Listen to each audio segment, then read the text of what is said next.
prendre ensemble le livre, l'Épître de Jacques, dans son premier chapitre.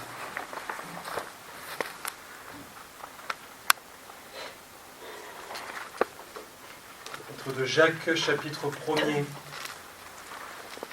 verset 1er, et je crois que rien qu'en lisant les références, beaucoup vont savoir quel va être le sujet de la méditation ce matin, mais on va lire ensemble donc au verset 1er, Jacques, serviteur de Dieu et du Seigneur Jésus-Christ, aux 12 tribus qui sont dans la dispersion, salut. Mes frères, regardez comme un sujet de joie complète les diverses épreuves auxquelles vous pouvez être exposés, sachant que l'épreuve de votre foi produit la patience. Mais il faut que la patience accomplisse parfaitement son œuvre, afin que vous soyez parfaits et accomplis, sans faillir en rien. Si quelqu'un d'entre vous manque de sagesse, qu'il la demande à Dieu, qui donne à tous simplement et sans reproche, et elle lui sera donnée, mais qu'il la demande avec foi, sans douter, car celui qui doute est semblable au flot de la mer agité par le vent et poussé de côté et d'autre. Qu'un tel homme ne s'imagine pas qu'il recevra quelque chose du Seigneur, c'est un homme irrésolu, inconstant dans toutes ses voies. Amen. Et j'aimerais qu'on puisse attirer nos regards et porter notre méditation sur, en particulier sur les versets 2 à 4, sur évidemment l'épreuve de la foi et sur la patience. Alors, avant d'aborder directement, j'ai envie de dire, cette pensée que le Seigneur a mis sur mon cœur, est-ce que vous savez de quel Jacques il s'agit ici? Parce que l'épître de Jacques, on en connaît au moins deux dans la parole de Dieu. On pourrait supposer que c'est Jacques, le fils de Zébédée, le frère de Jean, le disciple du Seigneur Jésus. Or, nous savons que Jacques, le frère de Jean, est mort, a été assassiné par Hérode. C'est ce que nous retrouvons dans Acte 12, verset 2. Et pourtant, après avoir été tué par l'épée, lorsque Pierre se retrouve prisonnier et libéré par miracle, par la grâce de Dieu, il va dire aux disciples qu'il va retrouver dans la maison de Marie, il va dire « Annoncez-le à Jacques et aux frères ». Donc, si Jacques, le frère de Jean, est mort au début du chapitre et qu'à le milieu du chapitre, Pierre dit aux disciples « Voilà, annoncez-le à Jacques », Pierre était au courant que Jacques, le frère de Jean, était mort, donc c'est certainement un autre Jacques. Mais alors lequel? En fait, il est fait mention dans plusieurs livres du Nouveau Testament d'un autre Jacques, qui est le frère du Seigneur, le vrai frère de sang du Seigneur Jésus. Alors on a cette référence notamment dans Galates, chapitre 1er, verset 19, et c'est d'ailleurs lui que Paul va rencontrer juste après sa conversion, quand il dit qu'il a rencontré aucun apôtre, aucun disciple, mis à part Céphas. Il parle aussi de Jacques, le frère du Seigneur. Donc là, il est vraiment question du frère de sang du Seigneur Jésus. Alors, on retrouve cela aussi dans Matthieu, au chapitre 13, verset 55, où lorsque Jésus se retrouve au milieu de sa nation, au milieu de son peuple, il est dit que la foule le regardait en disant « Mais n'est-ce pas le fils du charpentier? N'est-ce pas Marie qui est sa mère? Jacques, Joseph, Simon et Jude, ne sont-ils pas ses frères ?» Et d'ailleurs, dans l'épître de Jude se présente lui-même comme étant le frère de Jacques. C'est ce qu'on va retrouver dès le début de son épître. Donc il dit, voilà, je suis le frère de Jacques. Donc, comme pour situer un petit peu cette position, et voilà, ça montre clairement que Jacques, dont il est question pour cette épître, l'auteur de cette épître, est bien le frère du Seigneur Jésus. Ça doit être quelque chose quand même d'avoir été le vrai frère du Seigneur Jésus. Parce que pour le coup, Jacques, il a vécu, alors nous, je le disais aux jeunes hier, on ne sait pas ce que Jésus était en tant qu'enfant, jeune, etc. Parce que finalement, on connaît la naissance du Seigneur Jésus, on a aussi à un moment où on sait qu'à l'âge de 12 ans, il se retrouve au temple, et jusqu'à l'âge à peu près de 30 ans, on ne sait pas ce qu'il a fait, en fait, on ne sait pas ce qu'il est devenu. Donc, mais Jacques, ses frères, en tout cas, vivaient avec lui tous les jours, ils ont dû le voir grandir aussi, ils ont dû le voir et bien passer, évidemment, de cette... comment dirais-je, de cette vie cachée, hein, à ce ministère terrestre où vraiment le Seigneur Jésus va accomplir ce pourquoi il est venu.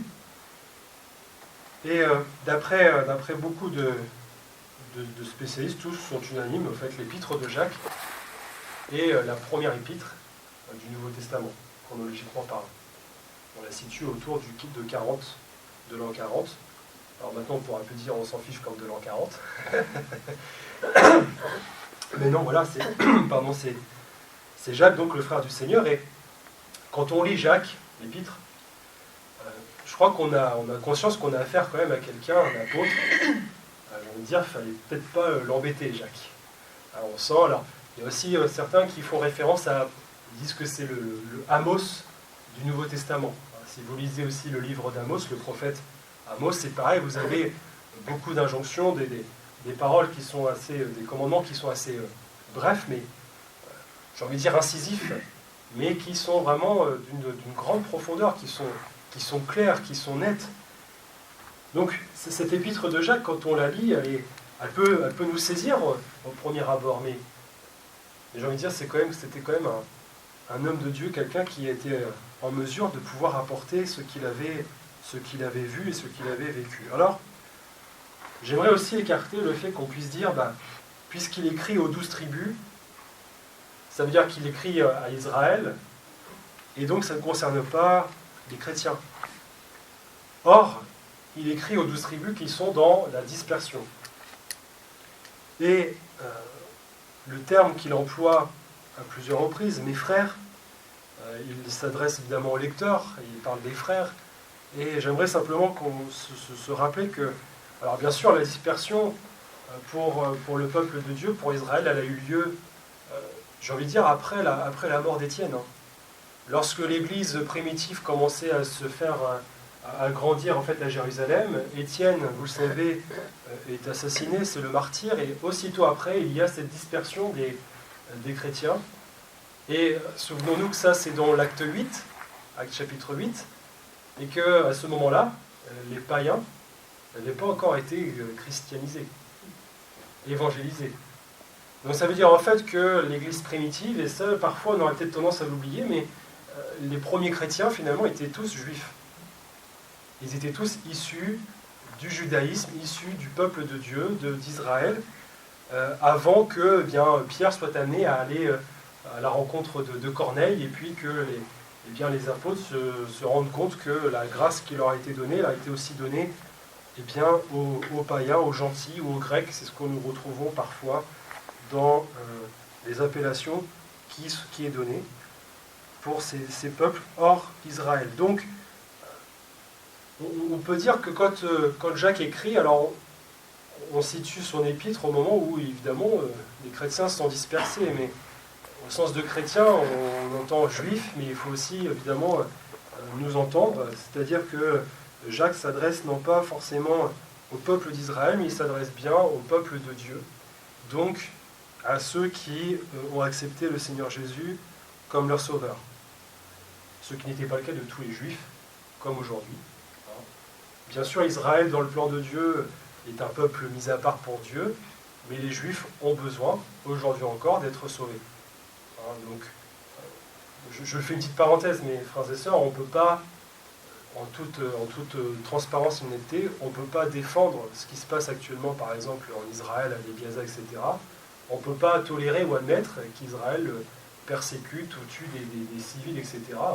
Je dis parce que parfois je le vois, notamment sur les réseaux sociaux, on a un peu ça, nous, les chrétiens évangéliques, c'est dès qu'on touche à Israël, et tout de suite on monte au créneau, on essaie en disant il ne faut pas toucher à Israël, etc. On défend un peu ces valeurs-là. Ah oui, mais bon, Israël aujourd'hui c'est un pays, c'est une nation, et il y a des choses qu'ils commettent, et n'oublions pas que les Juifs ont rejeté Jésus. Donc ils ont dit que son sang retombe sur notre tête. C'est ce qui se passe. C'est ce qui s'est toujours passé. Ça, c'est ce qu'il faut aussi se souvenir. Donc Évidemment, il y a le plan de Dieu, il y a le salut que le Seigneur a prévu pour Israël, et c'est un peuple mis à part pour Dieu, mais voilà, il faut nous, dans notre part à nous, ne sautons pas sur les occasions pour tout de suite défendre à corps et âme Israël, les Juifs, pour l'heure actuelle. Ceux qui n'ont pas accepté Jésus ne sont pas sauvés. Donc, je disais, il est nécessaire évidemment d'avoir à l'esprit que lorsque Jacques s'adresse, il s'adresse aux Juifs convertis, nés de nouveau, et ceux qu'on va appeler plus tard, c'est ce qu'on retrouve dans le 11e chapitre des Actes des Apôtres, ceux qu'on va appeler les chrétiens. Donc,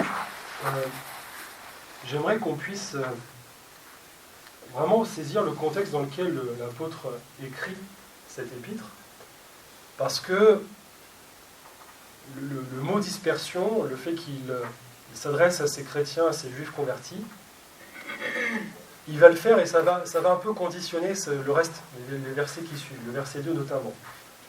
Mes frères, regardez comme un sujet de joie complète les diverses épreuves auxquelles vous pouvez être exposés. Ça, c'est sans nul doute le contexte de la dispersion qui suscite au sein même de l'Église, de cette Église primitive, peut-être des troubles. Parce que ces premiers chrétiens se retrouvent, alors au début c'était qu'à Jérusalem, mais ils se retrouvent obligés de quitter Jérusalem. Et la parole de Dieu nous dit que les apôtres, eux, sont restés à Jérusalem. Donc si je voudrais simplifier un petit peu les images, c'est comme si vous aviez une dizaine de pasteurs avec qui nous avions l'habitude d'être, etc. Et puis du jour au lendemain, on doit partir, quitter Rouen et laisser les 12 pasteurs, dire maintenant vous allez partir, mais nous on va rester. Et je pense que cet épisode, ce moment a été quand même quelque chose qui a pu causer du trouble chez les chrétiens, chez ceux et celles qui appartenaient à l'Église primitive. Et je vois qu'au travers de cette exhortation, au travers de cette parole, l'apôtre Jacques quand même veut, exhorter ces chrétiens.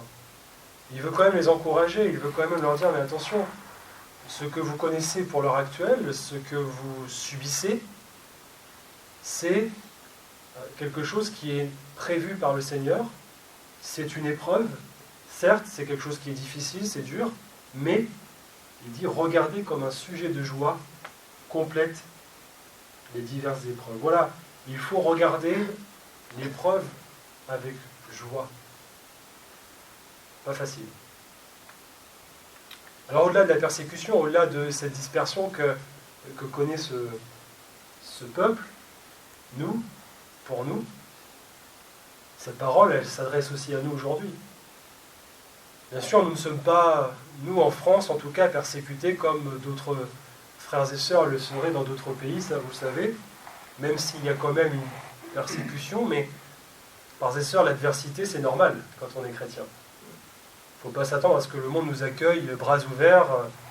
Moi j'aime bien, j'ai relevé aussi cette expression, quand, notamment c'est vers la fin des Actes, je ne sais plus exactement, mais quand Paul se retrouve prisonnier à Jérusalem, etc., il est dit, il y a cette expression, ceux qui ont bouleversé le monde. Les chrétiens sont ceux qui ont bouleversé le monde, aujourd'hui encore. Qu'on le veuille ou non, quand on dit qu'on est chrétien, on crée, on suscite chez l'autre, chez notre prochain, cette expression en disant, mais eux, ils ont bouleversé le monde. Et au-delà de ça, vous avez aussi évidemment derrière le mot épreuve de votre foi, l'expression, vous avez plusieurs connotations, plusieurs sens. Et l'épreuve qu'on peut connaître nous aujourd'hui, on la connaît évidemment au-delà de persécution. Elle prend différentes formes. Elle trouve plusieurs origines. Derrière ce mot épreuve, on peut parler de tentation. On peut aussi parler des épreuves qui sont liées à la chair. Et puis on peut évidemment parler de l'affliction, du malheur et de l'adversité. L'épreuve, elle est voulue par Dieu. Or, la tentation, elle, ne vient pas de Dieu. Dieu, c'est ce qu'on pourrait lire à la suite de ce que nous avons lu ce matin, Dieu ne tente personne.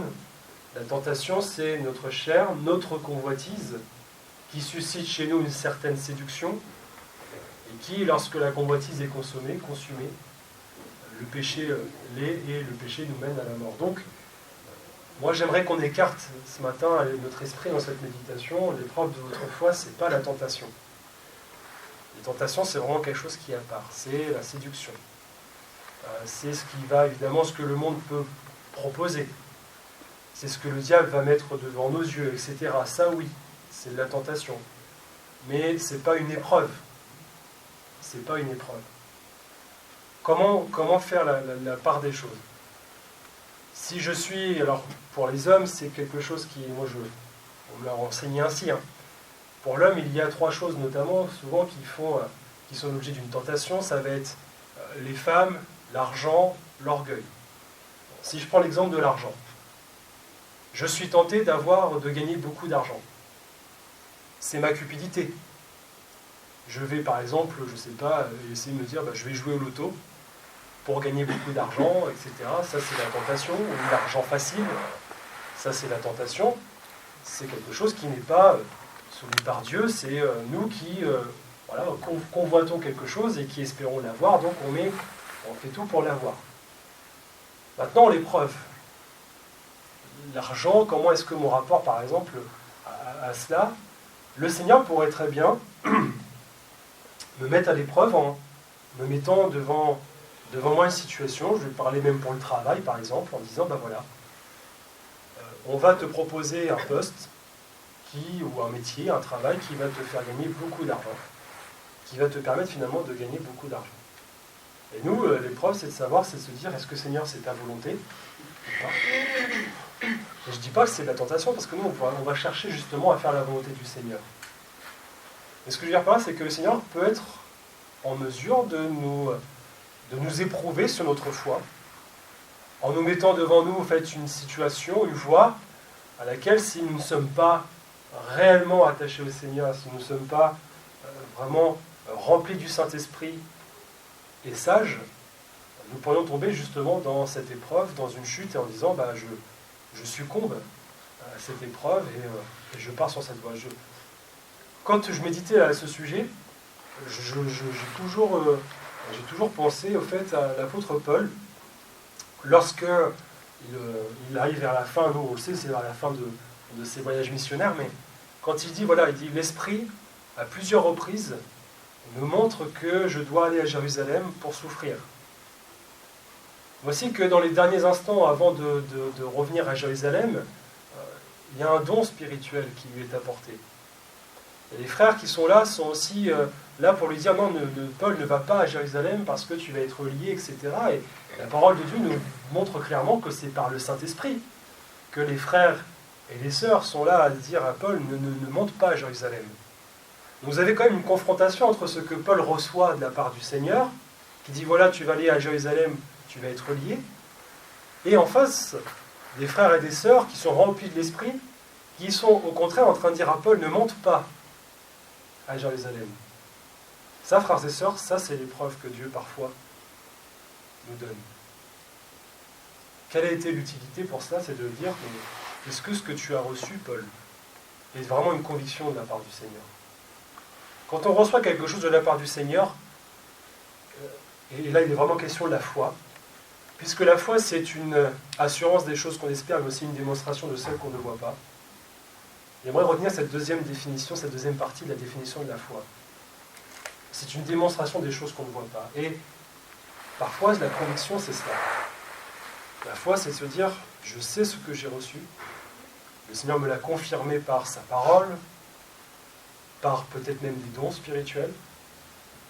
Et devant ce contraire, devant ce que ces avis vont nous donner en étant dans le contraire de ce que j'ai reçu, être en mesure finalement de poser les choses spirituellement en disant, est-ce que ça vient réellement du Seigneur? Pourquoi est-ce que le Seigneur me parlerait ainsi? Pourquoi est-ce que d'ailleurs il me paraît d'une autre manière? Le Seigneur évidemment parle tantôt d'une manière, tantôt d'une autre, mais le Seigneur ne se contredit jamais. Les frères et sœurs, on va être confrontés normalement dans notre vie chrétienne, évidemment, on est confronté à ce genre de situation, où le Seigneur parfois met à l'épreuve notre foi. Mais quel est le but? Le Seigneur ne fait pas ça parce qu'on est des pions entre ses mains. Le Seigneur cherche toujours à atteindre un but. Et c'est ce que nous dit ici l'épître de Jacques, c'est ce que nous dit Jacques en fait. Sachant que l'épreuve de votre foi produit la patience. La patience. Êtes-vous patient?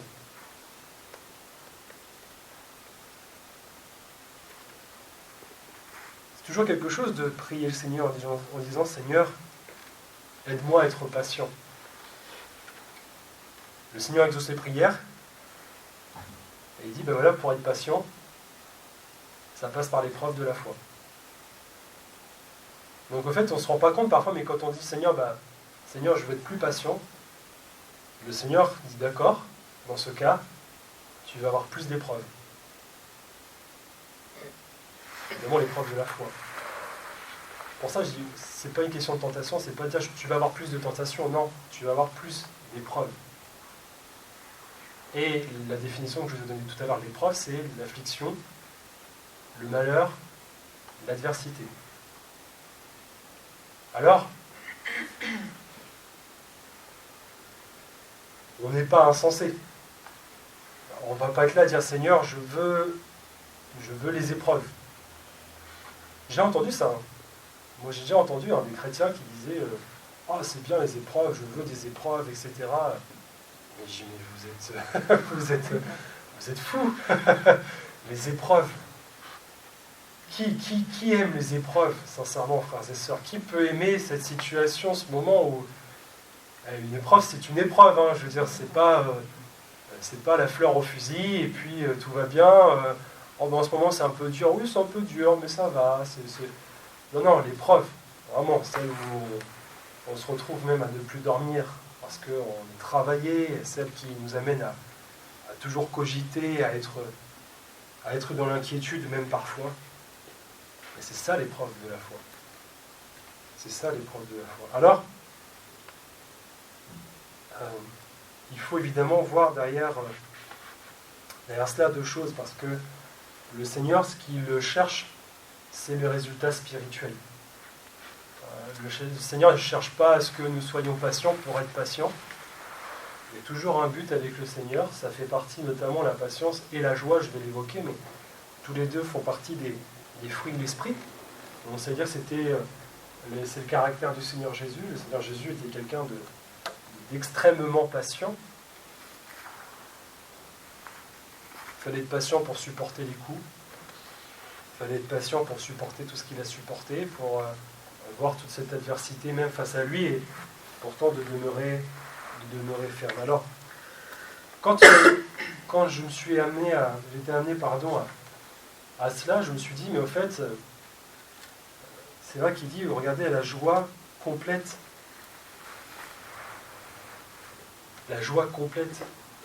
Et ça m'a fait penser, en fait, à ce verset qu'on va retrouver dans Hébreux 12, au chapitre 12, verset 2, mais qu'il est question évidemment du Seigneur Jésus qui dit qu'il n'a pas regardé à l'ignominie, qu'il n'a pas regardé à la honte, qu'il n'a pas regardé à ce qu'on lui faisait, mais à la joie qui lui était réservée. Et je veux dire par là, c'est quand même pour nous aussi un enseignement, parce que malgré les souffrances, et là, il n'est pas question de la vie du Seigneur Jésus dans son ministère, on est vers vraiment la fin, on est sur le chemin de la croix, on est sur ce moment où il se retrouve seul, abandonné de tous.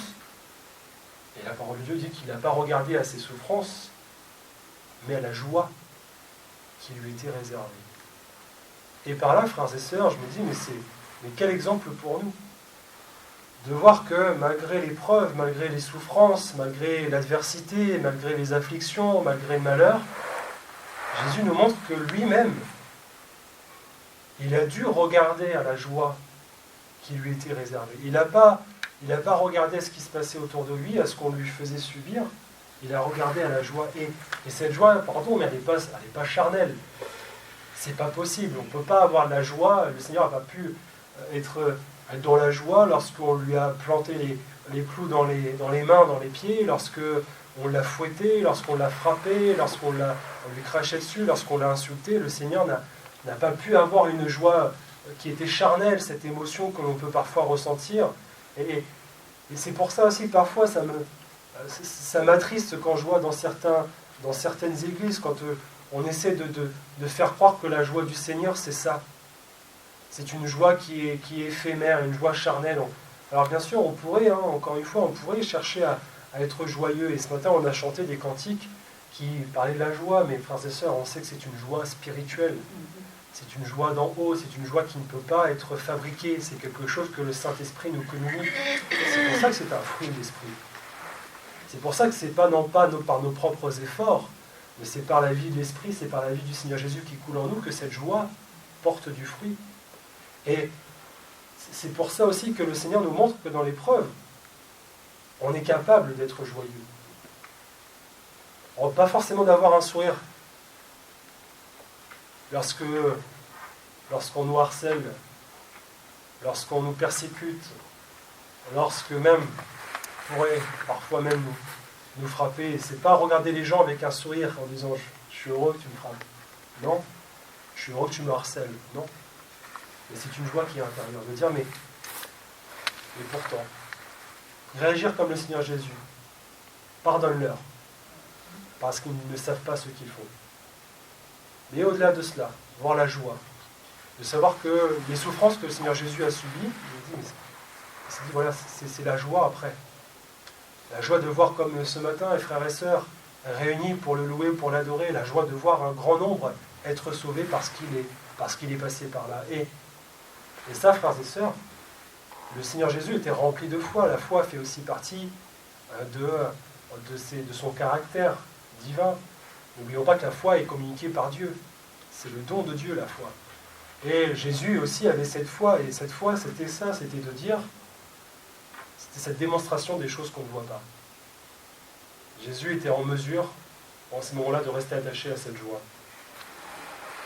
Et ainsi, en restant attaché à cette joie, il faisait abstraction de tout ce qui se passait autour. Et je ne dis pas qu'il n'a pas souffert, non, loin de là.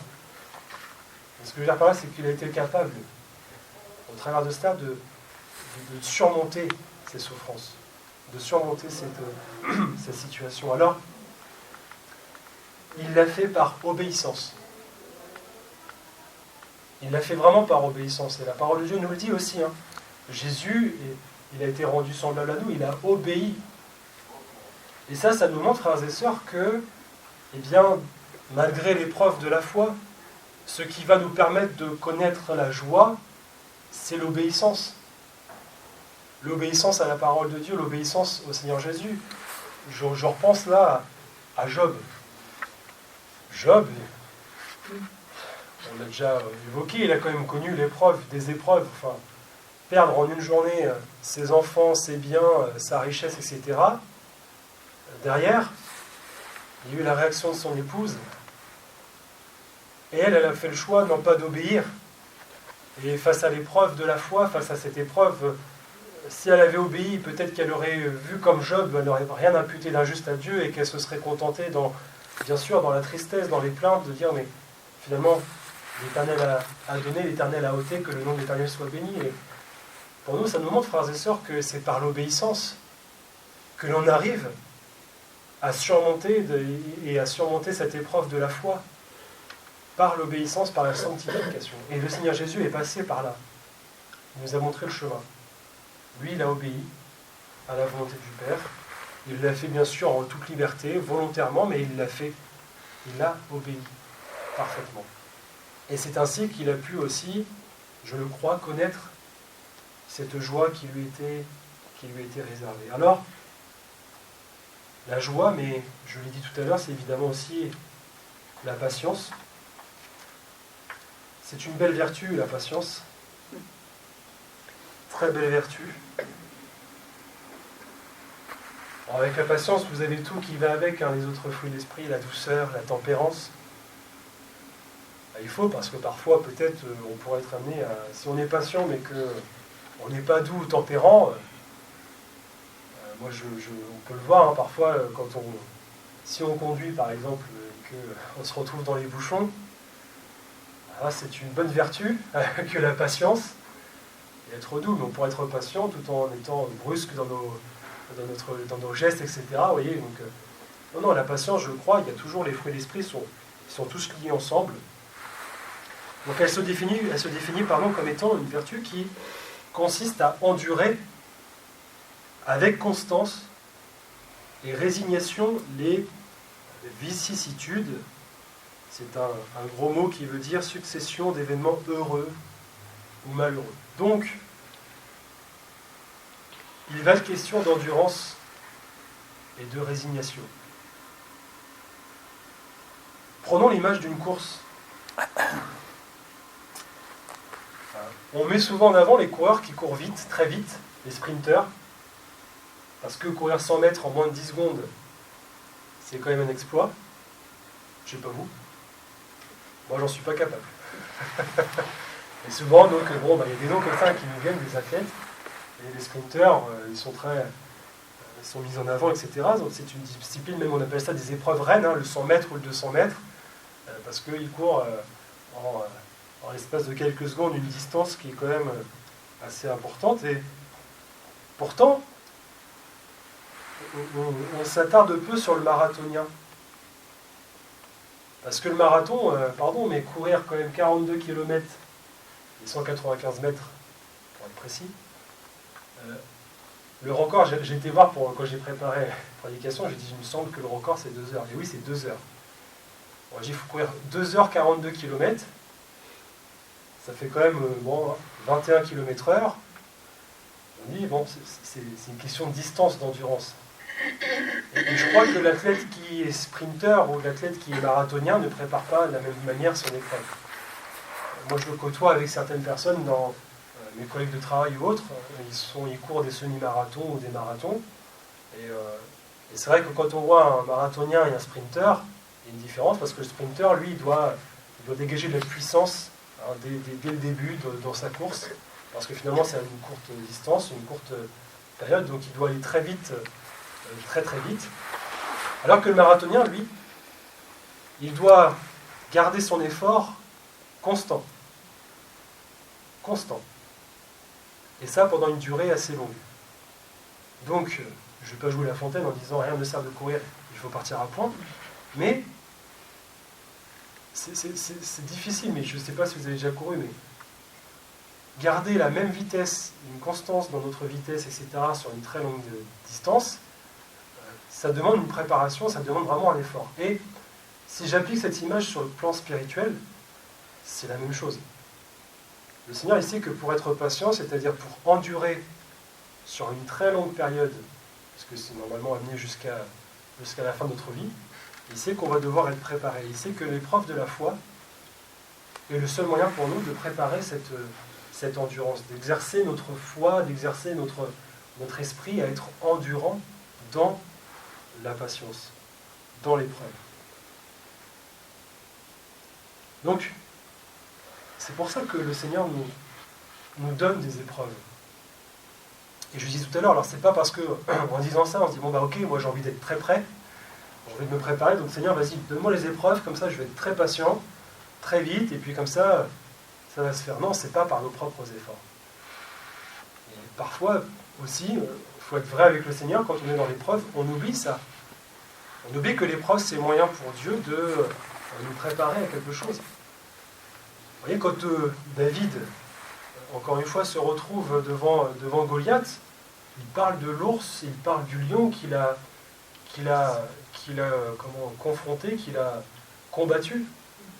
Et c'est cette image aussi pour nous, frères et sœurs, c'est de dire qu'on va avoir dans notre vie des combats avec l'ours, avec le lion, qui se font dans le secret, qui se font dans l'intimité avec le Seigneur, parce que le Seigneur préparait David au combat contre Goliath. Et au-delà de ça, il préparait David surtout à la royauté. Et quand on regarde la vie de David, j'ai envie de dire, Goliath, c'était presque rien. Parce que finalement, je pense que les plus grandes épreuves de David, c'était pas forcément Goliath. Ni le lion, ni l'ours. C'était plutôt, après, avec Absalom, avec le peuple de Dieu, avec les Philistins, voilà, tout ce qu'il a vécu. Je relisais ça, je me disais, mais c'est vrai que finalement, Goliath, c'est qu'une amorce, c'est rien du tout comparé à ce qu'il a vécu après. C'est comme ça que le Seigneur travaille avec nous. le Seigneur nous travaille au travers des épreuves. Alors il sait aussi, j'ai envie de dire, mettre une limite à cette épreuve. Il sait ce qu'on va être en mesure de supporter. Parce que le Seigneur Jésus n'agit pas non plus en mettant une épreuve qui nous amènerait à notre perte, non, loin de là. Mais le Seigneur sait très bien quelle épreuve il faut que nous traversions, pour que bien notre foi s'affermisse, pour que nous puissions bien développer en chacun de nous cette joie et cette patience. En reprenant l'image de la course, c'est vrai que la patience, c'est aussi la résignation, être résigné. C'est finalement l'abandon volontaire ou le renoncement volontaire de quelque chose. Et vous savez, la vie chrétienne, c'est comme une course dans laquelle on partirait avec un sac à dos. C'est vrai, plat. Et le Seigneur Jésus, au fur et à mesure, dit ça, t'en as pas besoin. Ça, t'en as pas besoin. Ça, tu peux retirer. Et les épreuves aussi, ça amène à alléger notre charge. Vous allez me dire, à la fin, qu'est-ce qui reste? Il ne reste plus que le sac. Bah oui. Normalement, à la fin, il ne reste plus que le sac. En tout cas, le plus important, c'est de dire qu'à la fin, il reste le Seigneur. Et je crois que le Seigneur Jésus veut nous amener dans cette situation, au point de se dire, finalement, peu m'importe que j'ai perdu ceci, que j'ai plus cela, j'ai le Seigneur avec moi. Et ça, c'est l'aboutissement, l'accomplissement de la patience. D'être en mesure de dire, j'ai tout laissé, j'ai tout abandonné, j'ai renoncé à tout ce que je pouvais renoncer, volontairement, et l'essentiel, je l'ai, c'est Christ à mes côtés. Je terminerai avec le verset 4 de ce premier chapitre, mais il faut que la patience accomplisse parfaitement son œuvre, afin que vous soyez parfaits et accomplir sans faillir en rien. Alors les mots accomplissement et parfait, parfaitement, sont vraiment des mots qui sont presque synonymes, parce que finalement, quand on prend la définition de l'accomplissement c'est quoi? C'est le fait d'arriver à la perfection de quelque chose, au point où on ne peut plus rien ajouter, tout est complet, tout est plein. C'est pour ça que le Seigneur aussi, quand il est dit qu'il n'est pas venu pour abolir la loi, mais il est venu pour l'accomplir, c'est-à-dire qu'il a ajouté à la loi ce qui manquait, il a ajouté à la loi ce qui pouvait la rendre parfaite. Évidemment, c'était l'œuvre de la croix, c'était la grâce. C'est pour ça que le mot accomplissement et le mot parfait sont vraiment liés ensemble, sont vraiment presque synonymes. En revanche, pour le verbe faillir sans faillir en rien, il fait référence, et là j'insiste là-dessus, il fait référence à l'abandon et au fait d'être dans le besoin. Donc au fait, on pourrait non pas s'entendre les Écritures, reprendre ce verset en disant « Afin que vous soyez des personnes à qui rien ne manque, libres de péché, sans faute, sans manquer de rien. » Si vous reprenez les définitions de ces verbes, voilà ce que ça veut dire ce verset. Des personnes à qui rien ne manque, libres de péché, accompli, parfait, sans faute, et sans faillir en rien, c'est-à-dire sans manquer de rien. Ainsi,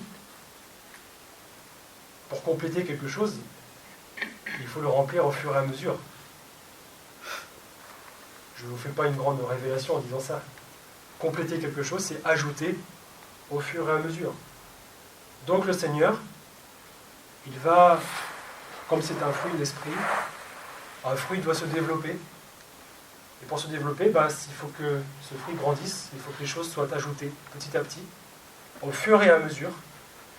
La charge doit être vraiment constante, mais équilibrée. Et c'est pour ça que le Seigneur insiste vraiment sur le résultat. C'est l'accomplissement. On va être amené, frères et sœurs, on sera amené quand le Seigneur Jésus nous reprendra, à être parfait. Et le Seigneur nous amène à être parfait, mais il nous demande, ici-bas, d'être parfait. On ne peut pas se contenter d'attendre que le Seigneur Jésus nous reprenne pour dire de toute façon, dans notre caractère, dans notre façon d'être, dans notre tempérament, dire de toute façon je suis tel que je suis, et je sais que quand le Seigneur Jésus reviendra, je serai transformé dans sa gloire et que tout ceci sera derrière nous. Non, le Seigneur nous demande vraiment d'être déjà ici-bas. Pourquoi? Parce que le fait d'être patient, le fait d'être joyeux, c'est aussi un témoignage pour les autres. C'est aussi un témoignage pour ceux qui nous entourent. Et là aussi, le Seigneur cherche à atteindre ce but. Et là, quand on commence à mettre toutes ces choses les unes derrière les autres, on se dit, voilà, pour que, au travers de ce que je suis, les autres voient le Seigneur Jésus. Je dois être patient, je dois être comme lui. Sauf que pour être comme lui, pour être patient, je dois passer par les épreuves. Je dois passer par ces moments difficiles. C'est ça tout le cheminement spirituel qu'on doit avoir. Et donc à la fois, si on dit au Seigneur, aide-moi Seigneur à être comme toi, le Seigneur va dire d'accord. Mais tu vas devoir passer par l'épreuve de la foi. Tu vas devoir passer par toutes ces situations, par toutes ces étapes, avant d'atteindre l'accomplissement et avant d'être semblable à moi. Alors, évidemment, frères et sœurs, au-delà de tout ce que je viens de dire, c'est vraiment, le Seigneur va vraiment nous exhorter ce matin. Nous exhorter à ne pas nous laisser prendre au piège par tout ce qu'on peut vivre en disant, voilà, le Seigneur m'abandonne, le Seigneur me laisse de côté. Non. Le Seigneur veut vraiment nous amener à regarder plus loin et à regarder au-delà de l'épreuve et à dire, mais voilà, regarde au-delà de l'épreuve. D'ailleurs, tout ce qui se passe dans ta vie, le Seigneur est au contrôle de tout, à condition bien sûr que tu lui appartiennes. Le Seigneur est au contrôle de tout et tout ce que tu vas vivre, finalement, c'est pour ton bien. Tu ne le vois pas encore, mais le Seigneur est en train de préparer quelque chose. Et il te prépare à cela. Alors que le Seigneur nous aide, parce que les épreuves de la foi, frères et sœurs, vous en avez connues, je sais, on en connaîtra encore, mais quelle grâce de savoir que cela nous amène finalement à être comme le Seigneur Jésus et à connaître le Seigneur Jésus tel que lui il est. Que le Seigneur vous bénisse. On va prier ensemble.